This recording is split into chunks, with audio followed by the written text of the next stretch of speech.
Okay, so let's just dive right in. You know that feeling, right? The pressure, the constant struggle, like you're running a race you never even signed up for. Well, today we're going to explore a really short but fascinating text that offers up a truly radical solution. It asks us to forget everything we think we know about success and to think about a completely different way to live. Right off the bat, the author Su Feng doesn't pull any punches. I mean, he starts by laying out this reality that feels so uncomfortably familiar. Every single milestone we're told we should be chasing, career, family, reputation, it's all framed here not as some joyful journey, but as a series of things that just get harder and harder. And honestly, it's a brutally relatable starting point for the whole argument he's about to make. And it goes even deeper than just the daily grind. The whole idea here is that our entire existence is this web of worry. From the moment we're born to the day we die, we are just constantly navigating challenges and anxieties. So the core concept is that the normal human experience is really just one of constant, exhausting effort. So that leads us to the big question, doesn't it? If the traditional way of doing things is filled with so much hardship, is there another way? If we choose not to play this game for money and family and fame, what's actually left? Well, the text gives us a very, very unexpected answer. And here it is. The alternative isn't to just struggle better or find some new strategy for winning the game. Nope, it's to stop playing altogether and, as the author puts it, return to being an immortal. Now, this isn't about, getting magical powers or anything. It's a metaphor for a state of deep, profound peace and freedom. And get this, according to the author, it's actually way easier to achieve than you'd ever think. So how in the world do you actually do that? Well, the text lays out 8 pretty clear rules. Let's break down the first 4. These all focus on detaching from what you might call the big anchors of conventional society. Okay, so what's so interesting here is how methodically this dismantles modern life. You see what's happening, right?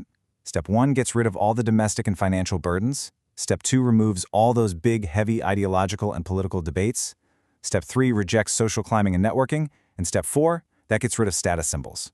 It is all about achieving what the author calls an idle heart, a state of being that's just completely free from all that striving and ambition.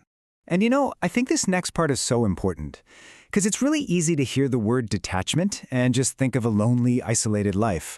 But look at this line from that 3rd rule. It suggests that by dropping all that superficial networking, you actually open yourself up to deeper, more real connections with other people on the same journey. You find your companions not through some sense of obligation, but through a shared path. All right, so let's move on to the second half of this path. If those first 4 rules were all about clearing away the external clutter, these next 4, they go even deeper.